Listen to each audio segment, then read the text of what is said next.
Ils veulent la faire taire, mais son courage va les faire trembler. À l'aube, dans la brume épaisse de la vallée de la Loire, Aminata Diallo, une ancienne légionnaire d'élite d'origine malienne, se tient fière dans son vignoble, un havre de paix qu'elle a bâti à la sueur de son front. Mais ce matin-là, le rugissement de 12 véhicules de police déchire le silence. Une horde de gendarmes armés jusqu'aux dents, menée par le redoutable Victor Leclerc, surnommé Marteau d'acier, encercle sa ferme.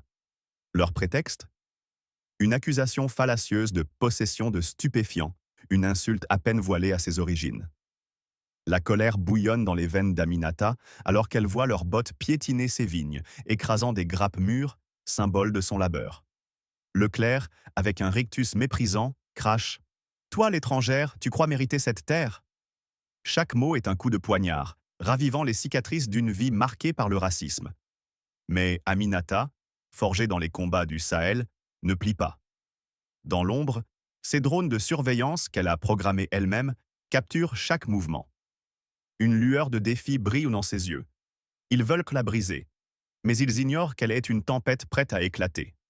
Cette injustice ne restera pas impunie, car Aminata a un atout secret qui transformera leur arrogance en terreur. Serez-vous témoin de sa révolte ou resterez-vous dans l'ombre? Avant de plonger dans cette histoire explosive, montrez votre soutien. Laissez un commentaire avec le numéro 1 et abonnez-vous pour ne pas rater la suite.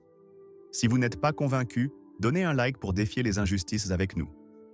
Restez jusqu'à la fin, une révélation choc vous attend.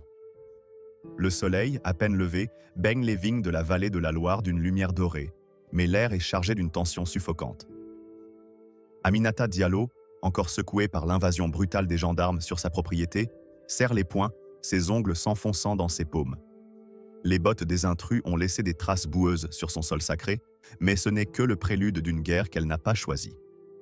Victor Leclerc, le chef des gendarmes, surnommé Marteau d'acier pour sa cruauté légendaire, se tient face à elle, son sourire narquois dévoilant une assurance venimeuse. Derrière lui, ses hommes, une meute de 11 gendarmes armés, forment un demi-cercle menaçant, leurs mains posées sur leur holster. Mais ce qui fait bouillir le sang d'Aminata, ce n'est pas seulement leur intrusion illégale, c'est la haine raciale qui suinte de chaque geste, de chaque mot. Leclerc s'avance, son regard glacial fixé sur Aminata. « Tu penses que ces vignes t'appartiennent, l'africaine ?» lance-t-il, sa voix dégoulinante de mépris. Le mot « africaine » est craché comme une insulte, un rappel brutal des regards suspicieux qu'elle endure depuis son arrivée en France. Les villageois, autrefois chaleureux, se sont peu à peu détournés sous l'influence des rumeurs propagées par Leclerc. Elle n'a pas sa place ici. Une étrangère ne peut pas posséder une terre aussi précieuse. Aminata sent la rage monter, une flamme qu'elle a appris à contenir dans les champs de bataille, mais qui menace maintenant d'exploser. Elle sait que ce n'est pas un simple contrôle de routine, c'est une chasse, et elle est la proie.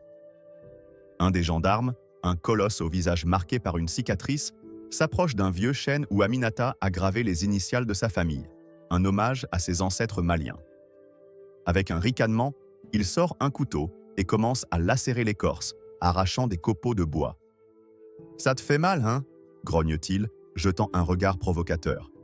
Les autres éclatent de rire, encouragés par Leclerc, qui ajoute « Ton espèce ne mérite que des ruines, pas des terres françaises. » Ces mots ne sont pas nouveaux pour Aminata. Elle les a entendus dans les regards fuyants des commerçants du marché, dans les murmures des banquiers qui rejetèrent ses demandes de prêt, dans les patrouilles qui suivaient sa camionnette sans raison. Mais aujourd'hui, ils sont une déclaration de guerre. Leclerc fait un geste et 2 gendarmes s'avancent vers la grange, piétinant délibérément les plants de lavande qu'Aminata cultive pour son huile essentielle, un projet qui soutient des femmes immigrées du village. Les fleurs violettes sont écrasées sous leurs semelles, leur parfum doux se mêlant à l'odeur âcre de la destruction. Un autre gendarme renverse un panier de raisins fraîchement cueillis, les fruits éclatant au sol comme des gouttes de sang. « Oups, un accident !» ricane-t-il, son ton moqueur attisant la fureur d'Aminata. Elle sent son cœur battre à tout rompre, chaque provocation ravivant les souvenirs des injustices qu'elle a endurées, les fouilles humiliantes à la gare, les insultes murmurées dans les cafés, les dossiers de naturalisation perdus par l'administration. Mais Aminata n'est pas une victime. Ses années dans la Légion étrangère lui ont appris à transformer la colère en arme. Elle redresse les épaules, son regard perçant croisant celui de Leclerc. Vous n'avez aucun droit d'être ici sans mandat, dit-elle, sa voix ferme, trempée d'une autorité forgée dans le désert. Leclerc s'immobilise, déstabilisé par son calme. Il s'attendait à de la peur, à des supplications. Au lieu de cela, il fait face à une femme qui connaît ses droits et n'a pas l'intention de plier. « Un mandat » ricane-t-il, reprenant son assurance. « On a des signalements d'activités louches. Des types comme toi, on sait ce que vous trafiquez. » Le sous-entendu raciste est clair et les gendarmes échangent des regards complices. Un jeune gendarme, Adrien Roche, reste en retrait, son visage trahissant un malaise. Ses collègues ne le remarquent pas, trop occupés à saccager la propriété. Aminata, elle, le voit. Elle note sa posture crispée, ses yeux qui évitent les siens. Peut-être un allié, peut-être une faiblesse à exploiter. Mais pour l'instant, elle se concentre sur Leclerc, qui s'approche dangereusement, envahissant son espace personnel. « Tu ferais mieux de coopérer, ou on te ramène dans ton pays en cage », murmure-t-il, assez bas pour que ses hommes n'entendent pas. La menace est un coup de poignard, mais Aminata ne cille pas. Elle sait que céder serait admettre leur pouvoir sur elle, sur son identité, sur sa terre. Soudain, un cri retentit près de la grange. Un gendarme a forcé la porte et renversé une étagère, faisant tomber des outils qu'Aminata utilise pour ses sculptures en bois, un art qu'elle enseigne aux enfants du village. Le fracas résonne comme une insulte de plus. Leclerc se tourne vers elle, un sourire cruel aux lèvres. « On va tout fouiller, et crois-moi, on trouvera quelque chose. » Aminata sent la rage l'envahir, mais elle se souvient des paroles de son instructeur à la Légion. La colère est un feu. Maîtrise-la, ou elle te consumera. Elle inspire profondément, ses doigts effleurant discrètement l'anneau intelligent à son poignet. Un signal est prêt à être envoyé, un atout qu'elle garde en réserve. Leclerc croit avoir le contrôle, mais il ignore qu'il vient de déclencher une tempête.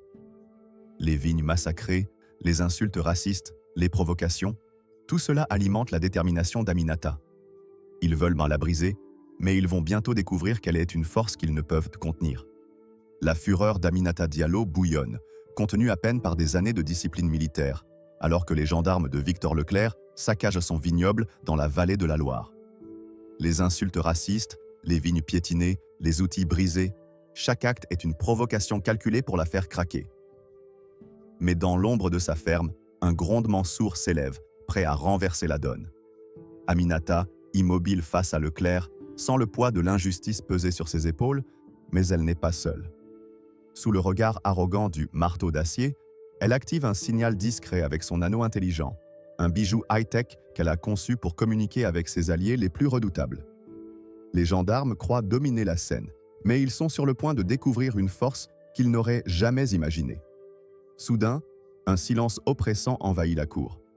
Les gendarmes, occupés à fouiller la grange et à renverser les cajots de raisin, se figent. Un frisson parcourt l'air comme si la terre elle-même retenait son souffle. Aminata, ses yeux sombres brillant d'une colère froide, émet un sifflement aigu, presque imperceptible, mais chargé d'une intention précise. Les portes de la grange s'ouvrent dans un grincement dramatique, révélant Étoile et Ouragan, deux bergers belges malinois, véritables machines de guerre à quatre pattes. Vêtus d'armures tactiques noires, ornées d'insignes de la Légion étrangère, leurs muscles tendus et leurs yeux perçants fixent les intrus avec une intensité terrifiante. Étoile, avec son pelage luisant comme l'ébène, avance à pas mesurés, ses crocs légèrement découverts. Ouragan, plus massif, émet un grognement grave qui fait vibrer le sol, ses griffes raclant la terre comme un avertissement. Les gendarmes reculent instinctivement, leurs mains hésitant sur leurs armes. L'un d'eux, un jeune officier à peine sorti de l'école, trébuche sur un outil abandonné et s'effondre dans un tas de paille, son pistolet glissant hors de portée. « Ce sont des monstres !» balbutie-t-il, sa voix tremblante trahissant la panique qui s'empare de ses collègues.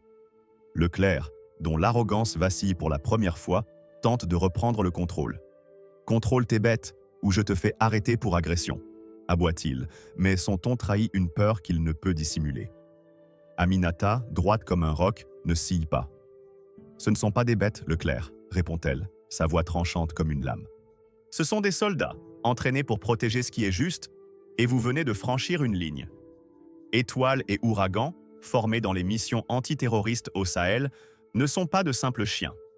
Ils répondent à des commandes en 3 langues capable de neutraliser une cible armée en quelques secondes. Aminata les a entraînés elle-même, transformant leurs instincts en une précision mortelle. Étoile flanque la gauche, ses yeux suivant chaque mouvement des gendarmes comme un prédateur traquant sa proie.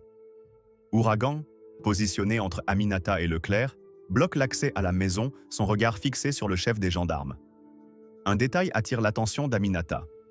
Les armures des chiens portent des caméras miniatures, activées par son signal, qui diffusent en direct sur un serveur sécurisé.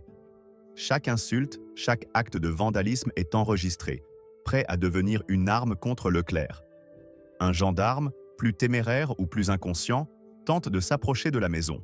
Mais Étoile bondit en un éclair, s'arrêtant à quelques centimètres de lui. Le grognement sourd de l'animal fige l'homme sur place, sa main tremblante suspendue au-dessus de son holster.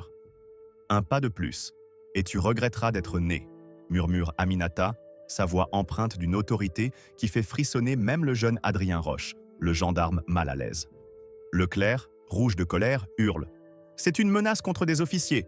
Tu vas le payer cher. » Mais sa voix se brise, trahie par le tremblement de ses mains. Les gendarmes, habitués à intimider, réalisent qu'ils sont face à une adversaire qui ne pliera pas.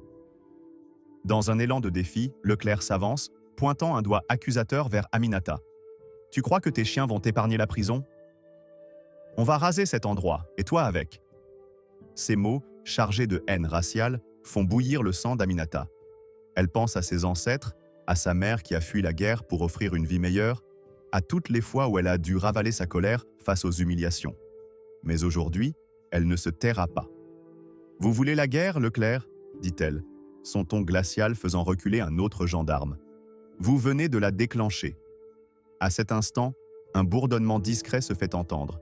Un drone de surveillance, programmé par Aminata, plane au-dessus de la ferme, ses capteurs captant chaque détail de la scène. Les gendarmes, trop occupés à gérer la menace des chiens, ne le remarquent pas. Aminata sait que ce n'est que le début. Sa colère, canalisée par des années de discipline, est sur le point de devenir une tempête qui emportera Leclerc et son règne de terreur. Ils ont voulu la briser, mais ils vont découvrir qu'elle est une force invincible, prête à défendre son honneur et sa terre jusqu'au bout. La tension dans la vallée de la Loire est à son comble, l'air vibrant de l'énergie menaçante des chiens d'Aminata Diallo, Étoile et Ouragan, qui tiennent les gendarmes en respect. Leur présence imposante a transformé l'arrogance de Victor Leclerc en une colère mal contenue, mais la bataille est loin d'être terminée. Alors que les ombres des vignes s'allongent sous le soleil déclinant, Aminata, debout face à Leclerc, sent une rage brûlante monter en elle, alimentée par des années d'injustice et par l'audace de cet homme qui ose profaner sa terre. Ses doigts effleurent l'anneau intelligent à son poignet, un outil qu'elle a conçu pour contrer les abus comme celui-ci. Les caméras des chiens enregistrent tout, mais Aminata sait que la confrontation exige plus qu'une simple défense physique. Elle doit frapper là où ça fait mal, leur légitimité. Leclerc, le visage crispé par la frustration, tente de reprendre l'ascendant. « Tu crois que tes cabots vont nous arrêter ?» crache-t-il, son ton dégoulinant de mépris raciste. « Une étrangère comme toi n'a aucun droit ici. » Ces mots, comme des éclats de verre, ravivent par les souvenirs d'Aminata, les contrôles d'identité humiliants dans les rues de Paris, les murmures des voisins qui l'appelaient l'intruse, les dossiers administratifs mystérieusement égarés. Mais elle ne flanche pas. D'une voix aussi tranchante qu'une lame, elle rétorque. « Vous voulez parler de droit, Leclerc? Montrez-moi votre mandat, ou cette mascarade s'arrête maintenant. » Les gendarmes échangent des regards nerveux, déstabilisés par son assurance. Leclerc, furieux d'être défié, fait un pas vers elle, son doigt pointé comme une arme. « On n'a pas besoin de mandat quand on a des soupçons sur des gens comme toi, » hurle-t-il, le mot « toi » chargé d'une haine viscérale. Soudain, un gendarme, un vétéran au regard dur nommé Dubois, s'avance vers la maison d'Aminata, arrachant au passage une pancarte qu'elle a peinte pour son projet communautaire, Vigne d'Espoir, qui aide les immigrés à s'intégrer par l'agriculture.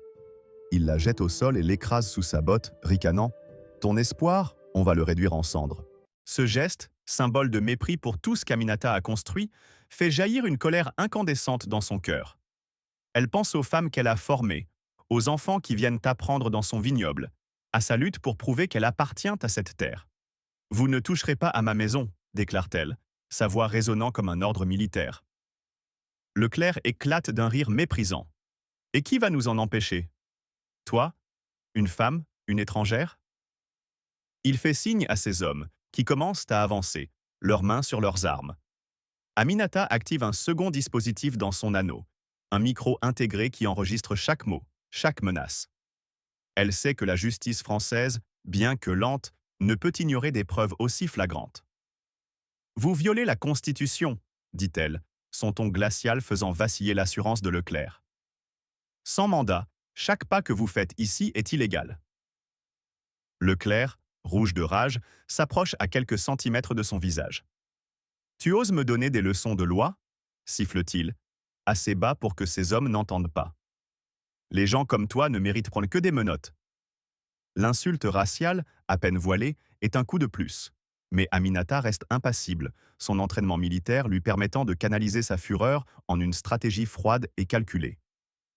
Un détail attire son attention. Adrien Roche, le jeune gendarme, semble de plus en plus mal à l'aise. Ses mains tremblent légèrement, et il évite le regard de Leclerc. Aminata note cette fissure dans leur unité, une faiblesse qu'elle pourrait exploiter. Mais pour l'instant, elle se concentre sur Leclerc, qui ordonne à ses hommes de fouiller la maison. « On va trouver ce qu'on cherche et tu finiras en cellule », grogne-t-il.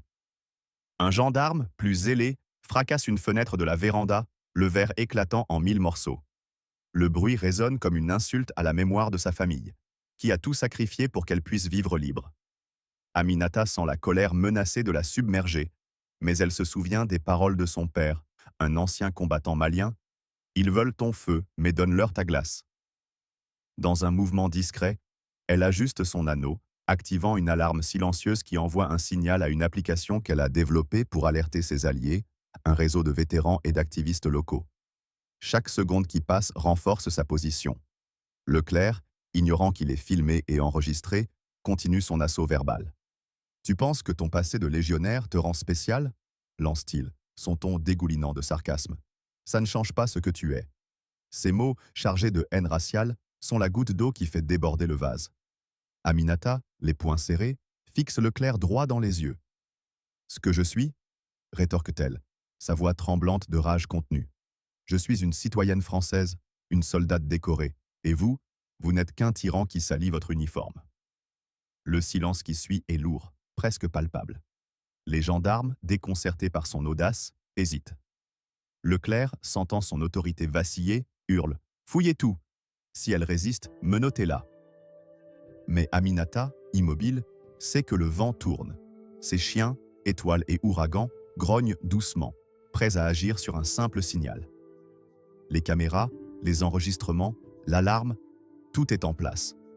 Leclerc croit avoir le pouvoir, mais il vient de tomber dans un piège qu'Aminata a soigneusement tendu. Sa colère, loin de la consumer, est devenue une arme aiguisée, prête à frapper au cœur de l'injustice. La confrontation à la ferme d'Aminata Diallo dans la vallée de la Loire atteint un point de rupture. La rage d'Aminata canalisée en une résistance implacable face à Victor Leclerc et ses gendarmes. Les insultes racistes, les destructions gratuites et l'audace de Leclerc, qui menace de l'envoyer en cage, ont allumé un feu en elle, mais elle reste maître de la situation, ses chiens étoiles et ouragans prêts à bondir, ses enregistrements capturant chaque outrage.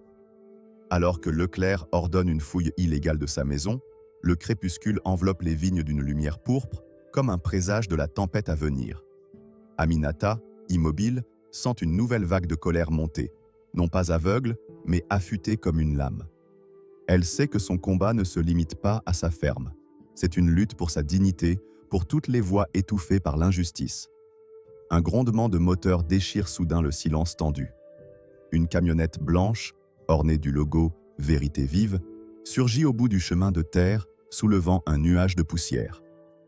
Élise Moreau, une journaliste intrépide connue pour ses enquêtes sur les abus de pouvoir, bondit du véhicule, une caméra à l'épaule, flanquée d'un technicien armé d'un micro directionnel. « Qu'est-ce qui se passe ici ?» lance-t-elle, sa voix claire perçant l'arrogance des gendarmes. Aminata, dont le système de sécurité high-tech a alerté la presse via un protocole d'urgence qu'elle a programmé après des années de harcèlement, sent une lueur d'espoir percer sa fureur. La caméra d'Élise capture l'instant. 12 gendarmes armés, encerclant une femme seule, ses chiens militaires en position défensive, les vignes saccagées et une fenêtre brisée scintillant sous les derniers rayons du soleil. Leclerc, pris au dépourvu, tente de bloquer Élise. « C'est une opération officielle. Dégagez, ou je vous fais arrêter pour entrave », rugit-il, son visage écarlate. Mais Élise, habituée aux intimidations, ne scie pas. « Nous sommes sur une voie publique, commandant », rétorque-t-elle, son ton ferme mais posé. « J'ai le droit de filmer, et le public a le droit de savoir. » Elle braque sa caméra sur un gendarme qui, dans un geste de panique, tente de ramasser les débris d'une pancarte brisée, celle du projet Vigne d'Espoir d'Aminata.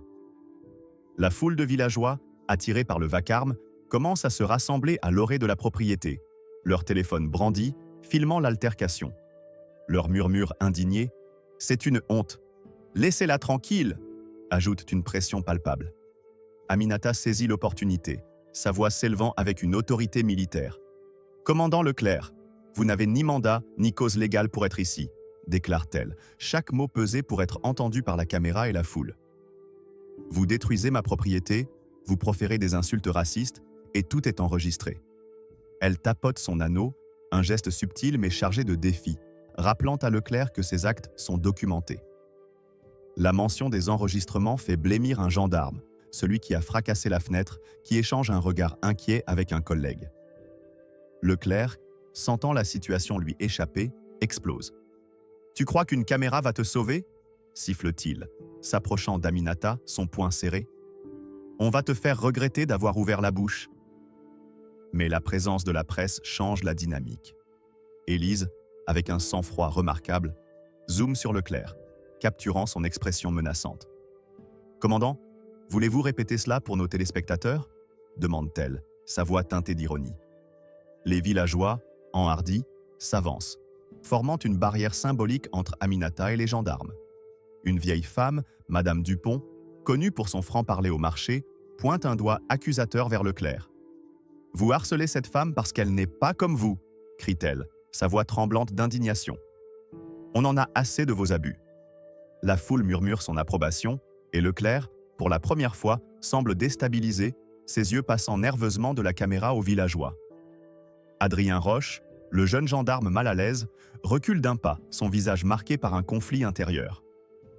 Aminata le remarque, mais elle reste concentrée sur Leclerc, qui tente de reprendre le contrôle. « Cette femme est suspectée d'activité illégale, » ment-il, sa voix portant moins qu'il ne l'espérait. Élise, rapide, intervient. « Quelle preuve avez-vous? Où est votre mandat ?» Leclerc bafouille, incapable de répondre. Aminata, saisissant l'instant, ajoute « Ils n'ont rien, Élise. C'est du harcèlement pur et simple, motivé par ma couleur de peau. » Ces mots, prononcés avec une clarté cinglante, font taire la foule un instant avant qu'un grondement d'indignation ne s'élève. Un gendarme, paniqué par l'escalade, tente de s'approcher de la camionnette d'Élise, comme pour saisir la caméra, mais Étoile grogne, ses crocs luisant sous la lumière des projecteurs improvisés des villageois. L'homme recule précipitamment, trébuchant sur une racine. Leclerc, acculé, hurle à ses hommes de se regrouper, mais la dynamique a basculé. La colère d'Aminata, loin de s'éteindre, s'est transformée en une force collective, amplifiée par la présence des médias et du soutien inattendu des villageois. Elle sait que ce n'est qu'une victoire temporaire, que Leclerc ne s'avouera pas vaincu si facilement. Mais avec chaque image filmée, chaque mot enregistré, elle construit un rempart contre l'injustice. Sa ferme, son sanctuaire, est devenu un champ de bataille, et elle est prête à lutter jusqu'au bout pour défendre ce qu'elle a bâti. La nuit enveloppe la vallée de la Loire d'un voile d'encre, mais la ferme d'Aminata Diallo, encore frémissante de l'altercation avec Victor Leclerc et ses gendarmes, est loin de connaître le repos. La présence d'Élise Moreau et des villageois a forcé un repli temporaire des intrus, mais Aminata, forgée par des années de combat, sait que la guerre est loin d'être terminée.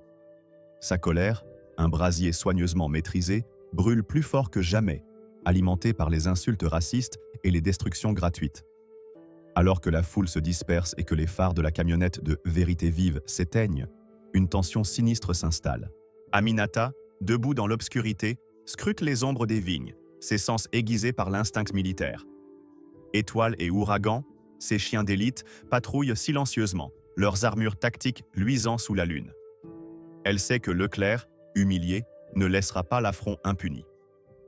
Vers 2 heures du matin, un craquement dans les bois environnants brise le silence. Étoile, ses oreilles dressées, détecte une menace. Aminata, réveillée par un signal de ses drones de surveillance, observe sur une tablette l'approche furtive de 5 silhouettes armées. À leur tête, Leclerc, son visage tordu par une rage vengeresse, accompagné de 3 gendarmes dissidents et d'un mercenaire masqué portant un bidon d'essence. Leur intention est claire, incendier la ferme, détruire les preuves de leur harcèlement et réduire en cendres le sanctuaire d'Aminata. La fureur l'envahit, un mélange de dégoût et de défi. Ils ne veulent pas seulement sa terre, ils veulent effacer son existence, son identité, tout ce qu'elle représente en tant que femme noire, ancienne légionnaire, qui ose tenir tête à leur pouvoir corrompu. Aminata, rapide comme l'éclair, active un système d'aspersion qu'elle a installé après des menaces antérieures. Des jets d'eau puissants jaillissent, trempant les intrus et ralentissant leur progression. Elle murmure un ordre à Étoile et Ouragan, qui disparaissent dans l'obscurité comme des ombres. Leclerc, croyant l'avantage de la surprise de son côté, s'approche de la grange, le bidon d'essence à la main. Mais soudain, Ouragan surgit d'un buisson, ses crocs se refermant sur le bras du mercenaire, qui hurle en lâchant le bidon. Étoile, dans un mouvement synchronisé, bondit sur Leclerc, le plaquant au sol avec une précision terrifiante. Le commandant, paniqué, tente de saisir son arme, mais Ouragan, d'un coup de patte, la fait voler dans les broussailles.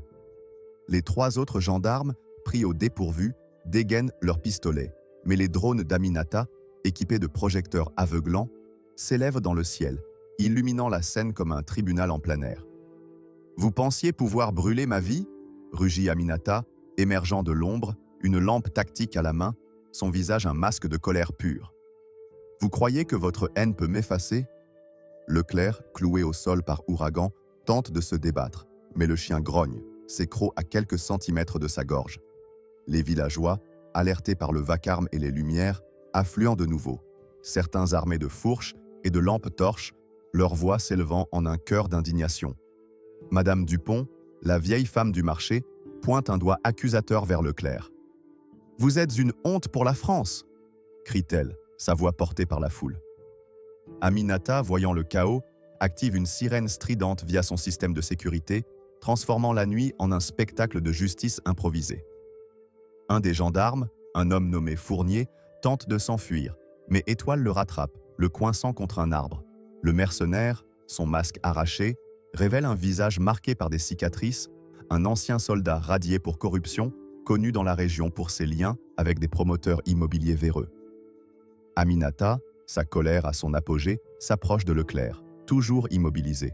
« Vous avez sous-estimé une femme noire, une légionnaire, une citoyenne, dit-elle, sa voix tremblante de rage, mais d'une clarté implacable. Tout est filmé, Leclerc. Vos crimes, votre haine, tout sera exposé. Les drones, équipés de caméras à vision nocturne, diffusent en direct sur un serveur sécurisé, accessible à son réseau d'alliés, incluant des avocats et des activistes. » Soudain, un cri retentit. Adrien Roche, le jeune gendarme, arrive en boitant, son uniforme taché de sang.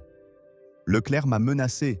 hurle-t-il, révélant qu'il a été attaqué chez lui pour avoir exprimé des doutes sur l'opération.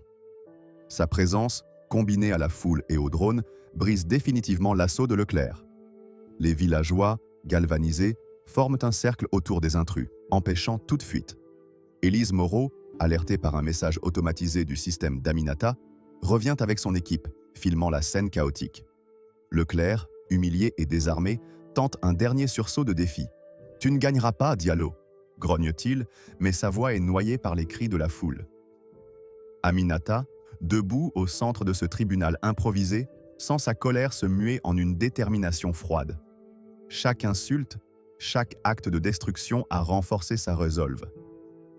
Elle sait que ce n'est qu'une bataille, mais avec les preuves accumulées et le soutien inattendu des villageois, elle a transformé une tentative d'intimidation en un acte d'accusation publique. Leclerc et ses complices, acculés, sont à la merci de la justice qu'Aminata a orchestrée dans l'ombre. Sa ferme, son refuge, est devenu un symbole de résistance, et elle est prête à porter ce combat jusqu'aux tribunaux, où la vérité éclatera comme un feu inextinguible. Le chaos de la nuit s'estompe dans la vallée de la Loire, mais la ferme d'Aminata Diallo reste un champ de bataille illuminé par les projecteurs des drones et les lampes des villageois. Victor Leclerc, cloué au sol par Ouragan, ses complices neutralisés par Étoile et la foule en colère, incarne l'échec d'une tentative odieuse de réduire en cendres la vie d'une femme dont le seul crime est d'exister avec fierté. La rage d'Aminata, un feu qui a brûlé toute la nuit, se transforme en une détermination froide alors qu'elle observe les villageois encercler les intrus. Mais ce n'est que le prélude d'un combat plus grand, celui qui se jouera sous les ors de la justice, où la vérité qu'elle a méticuleusement documentée deviendra une arme imparable. Alors que l'aube pointe à l'horizon, une nouvelle arène s'ouvre. Le tribunal, où Leclerc et son système corrompu devront répondre de leurs actes. 6 mois plus tard, le palais de justice de Paris est envahi par une foule vibrante d'indignation, brandissant des pancartes réclamant « Justice pour Aminata ». À l'intérieur, l'atmosphère est électrique. Aminata, vêtue d'un tailleur noir aussi sobre que son regard est perçant, se tient face à la cour, ses enregistrements et les vidéos des drones soigneusement archivés dans un dossier épais remis au juge. Leclerc, menotté, est escorté dans le box des accusés, son arrogance brisée, remplacée par une nervosité qu'il peine à masquer. Ses complices, dont le mercenaire démasqué, un ancien officier radié nommé Gérard Vasseur, baissent les yeux, conscients que leur empire de corruption s'effondre. La colère d'Aminata, toujours vive, se mêle d'une satisfaction froide. Ils ont cru pouvoir la réduire au silence, mais elle les a conduits à leur perte. Le procès révèle l'ampleur du complot. Adrien Roche, le jeune gendarme qui a défié Leclerc, témoigne avec une voix tremblante mais résolue. Il raconte comment Leclerc l'a menacé de mort après qu'il a refusé de falsifier des rapports, et comment il a été attaqué chez lui pour l'intimider. « J'ai vu la vérité, et je ne pouvais plus me taire », déclare-t-il, son regard croisant celui d'Aminata, qui lui adresse un hochement de tête approbateur. Les enregistrements d'Aminata, diffusés dans la salle d'audience, font frémir les spectateurs. Les insultes racistes de Leclerc, ses ordres de détruire la ferme, son plan d'incendier les preuves. Une vidéo particulièrement accablante, captée par un drone, montre Vasseur versant de l'essence près de la grange, un sourire cruel aux lèvres. La salle explose d'indignation, des cris de « honte » fusant des bancs du public. Un nouvel élément choque l'Assemblée. Aminata présente des documents piratés par un hacker anonyme, un allié de son réseau de vétérans, révélant que Leclerc était à la solde d'un consortium immobilier. Ce groupe, dirigé par un magnate véreux, visait à s'emparer des terres des agriculteurs immigrés pour un projet de complexe touristique de luxe. Les preuves, incluant des courriels compromettants et des virements bancaires, montrent que Leclerc recevait des pots de vin pour intimider les propriétaires, Aminata étant sa principale cible en raison de son refus de vendre. « Ils voulaient de ma terre, mais surtout, ils voulèrent briser mon esprit », déclare-t-elle au tribunal, sa voix vibrant de fureur contenue. Ils ont sous-estimé une femme noire, une légionnaire, une Française.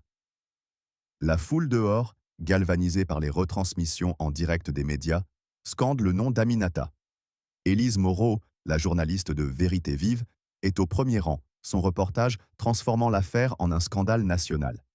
Le juge, une femme à l'allure sévère nommée Claire Beaumont, frappe son marteau pour rétablir l'ordre, mais ses yeux trahissent une colère partagée. « Commandant Leclerc, vos actes sont une trahison des valeurs de la République », déclare-t-elle avant de lister les chefs d'accusation, abus de pouvoir, discrimination raciale, tentative de destruction criminelle. Les preuves sont écrasantes, et lorsque Leclerc tente de se défendre, bredouillant des excuses creuses, la salle éclate en huées. Un moment dramatique survient lorsque Madame Dupont, la vieille villageoise, est appelée à la barre. Elle raconte, les larmes aux yeux, comment Leclerc a menacé sa famille pour qu'elle cesse de soutenir Aminata. « Cette femme est notre fierté », dit-elle, pointant Leclerc. « Vous êtes une tache sur l'honneur de ce pays. » La foule dans la salle applaudit, et Aminata, bien que stoïque, sent une vague d'émotion la submerger. Sa colère, qu'il a portée à travers cette épreuve, se mêle de gratitude pour ceux qui se sont levés avec elle. Le verdict tombe comme un coup près. Leclerc et Vasseur sont condamnés à 15 ans de prison, leurs complices à des peines moindres mais sévères. Alors que Leclerc est emmené, menotté, il croise le regard d'Aminata. Elle ne lui offre ni haine ni triomphe, mais une résolution inébranlable. « Ce n'est pas ma victoire », murmure-t-elle, assez fort pour qu'il l'entende. « C'est celle de la justice. » Dehors, la foule l'acclame, brandissant des pancartes ornées de vignes, symbole de sa résistance. Les caméras d'Élise capturent en l'instant, transformant Aminata en une icône de la lutte contre l'injustice. Sa ferme, autrefois un champ de bataille, est désormais un phare d'espoir, et sa colère, canalisée dans ce procès, a ébranlé un système corrompu. Mais elle sait que le combat continue et elle est prête à le mener avec ses chiens, ses alliés et la vérité comme arme. Alors que les portes du palais de justice de Paris se referment sur Victor Leclerc, menotté et brisé, la victoire d'Aminata Diallo résonne bien au-delà des murs de la salle d'audience. Dans la lumière dorée de la vallée de la Loire, sa ferme, autrefois profanée, se dresse comme un symbole de résistance indomptable. La foule, toujours rassemblée, scande son nom, mais la colère d'Aminata, loin de s'éteindre, se mue en une mission farouche. Elle ne se bat pas seulement pour elle, mais pour toutes les voix étouffées par l'injustice, pour ceux que Leclerc et son système corrompu ont tenté d'écraser. Debout sur les marches du tribunal, entourée de villageois et de journalistes, elle sent la rage qui l'a portée se transformer en un cri de ralliement. Quelques semaines plus tard, Aminata lance Bouclier de justice, une organisation dédiée à former des chiens de protection pour les immigrés et les vétérans souffrant de stress post-traumatique. Dans un geste audacieux, elle organise un camp d'entraînement dans sa ferme, où Étoile et Ouragan, ses compagnons d'élite, deviennent des instructeurs pour une nouvelle génération de défenseurs. Lors de l'inauguration, sous un ciel éclatant, elle s'adresse à une foule vibrante, brandissant une grappe de raisins cueillis dans ses vignes restaurées. « Ils ont voulu brûler mon avenir », s'écrie-t-elle, sa voix tremblante de fureur contenue. Mais chaque insulte, chaque menace a forgé ce moment. La justice n'est pas un don, elle se gagne. Un frisson parcourt l'Assemblée lorsqu'elle révèle une dernière surprise. Un réseau national de drones citoyens, conçu avec des ingénieurs bénévoles pour surveiller les abus de pouvoir.